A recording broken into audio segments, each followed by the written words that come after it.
Good evening. I'll be discussing a response for the changes that we've witnessed during our time spent in educational institutions. When I first started in working in nurseries, uh, I was supplying, so I saw different nurseries as I went along. I ended up being headhunted by my daughter's nursery at the time due to my qualification and the fact that I was looking for a nursery placement. When I started there, they were starting to transition over to the curiosity approach from being a mainstream nursery. That was a really, really, really big change within the company. It'd been something they'd been striving for years, the owner had, but it never really had the right staff to implement it. Though a lot of them were very set in their ways, had been there for a long time, as the owner didn't really regularly come into the setting, um, I think they sort of got stuck in their ways a bit. So when I came in and started shaping things up slightly, it trod on quite a few toes, and I tried to do it in a way where everybody got involved, but not everybody came on board with the change. I actually went back and visited today to go and pick up my daughter's last remaining bits. I was at the institution for 2 years, and to be honest, I didn't even recognise half the staff there, and that wasn't a negative thing. It just shows how much growth the company has had moving into those changes. I found it interesting the way in which it was implemented through the leadership chain. So obviously the owner is the one that wanted the change, wanted it for years and years and years. I had come fresh from a Reggio setting, so I had knowledge of provocations, invitations to learn, loose parts. Not a massive knowledge, but I knew enough, which is what they needed, somebody to start driving it. It ended up moving forward to turning into the curiosity approach. They found somebody else that used to work at the same setting as me before I did. And again, it was met with a lot of backlog. I think because it happened during COVID times as well, a lot of people had been furloughed, which then made it difficult for them to be part of the process as they weren't in the building. So obviously they were coming back and lots of things were starting to change. It was also met with a lot of resistance from the management themselves. So even though it was the owner that was wanting to implement the change, she almost seemed resistant to spend money and time on the change because she was so set in the ways that staff won't implement it. I'm glad now that obviously they have, and it's moved forward in the way that she wanted it. Um, there's a lot there that still needs to be worked around. It took a lot of people with older than I am to finally get our owner to sort of start listening to some of the things that we were trying to implement in the beginning. I found it very frustrating at times and felt like I was butting heads quite a lot. And I think a lot of other staff saw that as well, is that I was trying to implement these changes, but I kept getting told no. Um, and it was just really frustrating. There was a lot of staff changeover in the 2 years that I was there, and that was mainly because we kept getting sort of stopped. So we'd start implementing it the way that we believed was right. We started implementing the curiosity approach in like turning the room into our own space, and we kept getting told no. And it was just really frustrating because we weren't able to do the jobs in the way that we wanted to.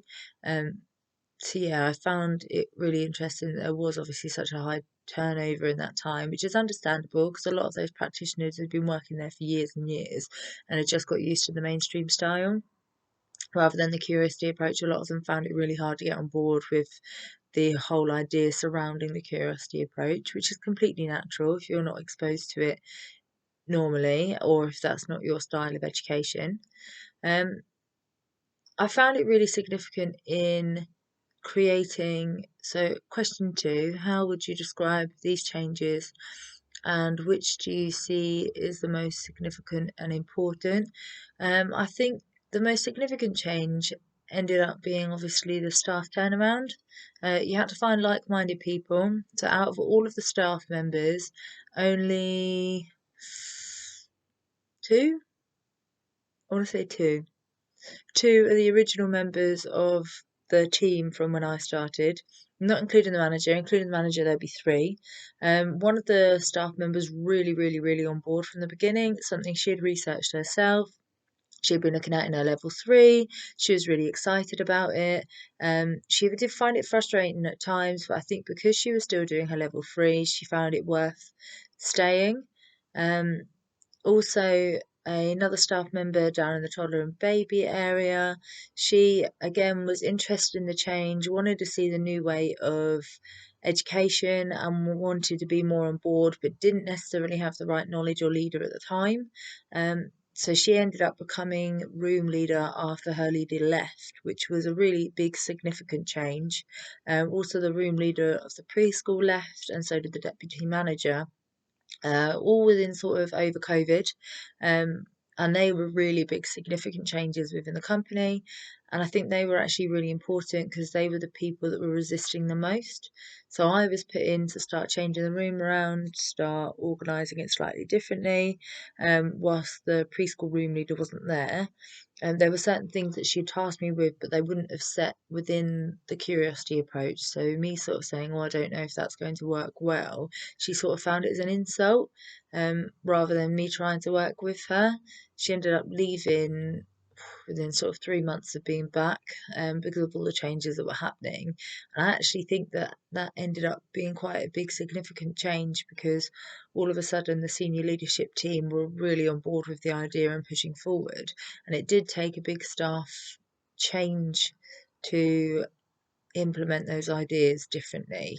And I know that sounds really harsh, but obviously, if your team's not on board with what it is that you're promoting, then it can be really hard to then promote what it is. They've got to believe in the product to promote it, basically. And we were just constantly met with butting heads. We were constantly told we weren't doing enough, and it was a really hard time. But I think it's significant in the fact that um, we were there at the beginning. We saw the changes happen. We saw the button heads. We were the one that helped try and smooth out all the kinks and move forward. And I think it was important, as much as it was frustrating, that those staff changes happened. Um, and I'm not saying that anyone got let go because they didn't. It was down to those staff deciding this was not the way that they wanted to teach the children. They didn't understand the curiosity approach, but they also weren't willing to try. And I know that sounds really harsh, but we ran interventions, well, I say interventions, we ran staff meetings, we ran invitations for staff, and it was quite often met with, "Oh, I don't want to do that. Oh, I don't see the point in this." And even though we kept encouraging it and we kept sort of saying, "Oh, like, why don't you try it? Why don't you implement something? Let's set something up as a team." It was always met with that, like, "No, I don't want to. No, I don't want to. No, I don't get it." I also think there was a bit of staff confidence there. There was a lot of staff that were very set in, "But this is how I've always done things. This is how we've always done things. You're changing too much at once," and it was never going to happen overnight. But I think that was a big significant change, that actually all staff needed to be on board for it to work. And unfortunately, we needed to lose staff and gain new staff for that to happen, because this change was happening. It was coming from the owner, it was being fed down to management and also to the SLT team. Um, it also meant that we had a new way of monitoring children's uh, logs. We got transferred over to a new system. We also implemented more connectivity outside of the building with parents in a safe way, of course. It just helped an awful lot. So I've covered the staff changes. Oh, sorry.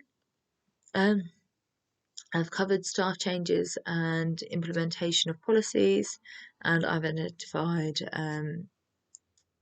that actually all staff need to be on board with those policies in order for it to work. Thank you very much. Have a lovely evening. If you stayed to the end, grand. Thank you.